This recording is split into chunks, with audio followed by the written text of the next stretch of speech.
रसूलुल्लाह सल्लल्लाहु अलैहि वसल्लम असांखे फरमायो त बल्लिगू अन्नी वलो आयतन, माना जेकॾहिं तव्हांखे तबलीग करणी आहे त तबलीग जो तरीक़ो आहे त क़ुरान जी आयत माना सां पहुचायो।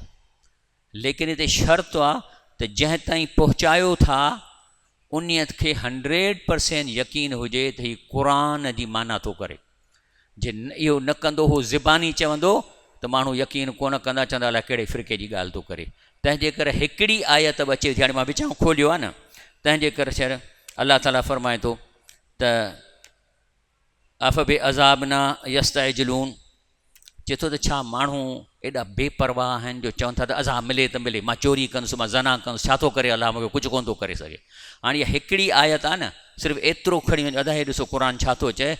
अलाह साईं फरमाए थो त छा मुंहिंजे अज़ाब जी तकड़ था कनि त मां ज़ना पियो थो कयां, तूं मूंखे छा थो करी, कर न मुंहिंजे मथां अज़ाब, मां बुराई थो कयां, मां चोरी थो कयां, मां रिश्वत थो कयां, अलाह साईं कुझु कोन थो करी, जेकॾहिं मां ॾोह थो कयां त मूंखे हण न पादर।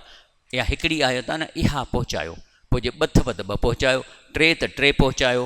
तंहिंजे करे माना त क़ुर शरीफ़ में जेको अलाह ताला ॻाल्हाए थो, असुल तबलीग आहे क़ुर खे खणी वञी ऐं माण्हुनि ताईं माना पहुचायो।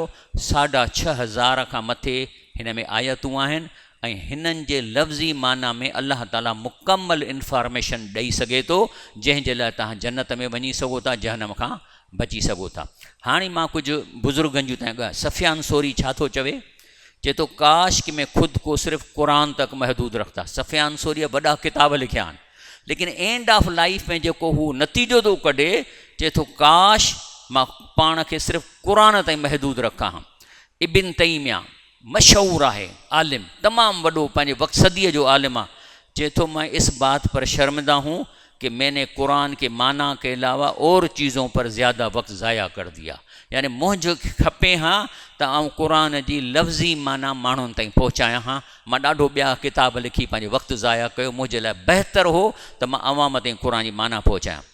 सफ़ियान इब्न ऐनिया रहमुल्लाह चवे थो, अल्लाह जी कसम, मां हाणे उर्दू सिंधीअ में तर्जुमो थो कयां, त हीउ मामिलो पंहिंजे आला मक़ाम ते उन वक़्तु पहुचंदो जॾहिं अल्लाह ताला तोखे हर चीज़ खां, हर शइ खां महबूब थी वञे। तव्हांजी चोटी, तव्हांजे इल्म जी, तव्हांजे कोशिश जी चोटी आहे त तव्हांखे अल्लाह पाक तव्हांखे हर शइ खां महबूब थी वञे।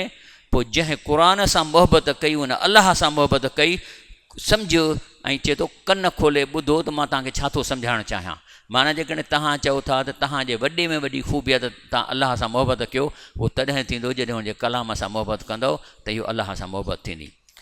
इब्न मसूद रज़ी अल्लाह ताला अन्हु फरमाए थो, जेकॾहिं तुंहिंजो इल्म जो इरादो आहे त क़ुरान खे खोले ऐं सम्झण जी कोशिशि कर। छो त हिन क़ुरान में अॻियनि क़ौमुनि जो वॾो इल्मु आहे त पहिरियनि क़ौमुनि छा कयो, पोइ हुन सां छा थियो, माना हिस्टोरिकली बि तव्हांखे ख़बर पवंदी, हाणे बि ख़बर पवंदी।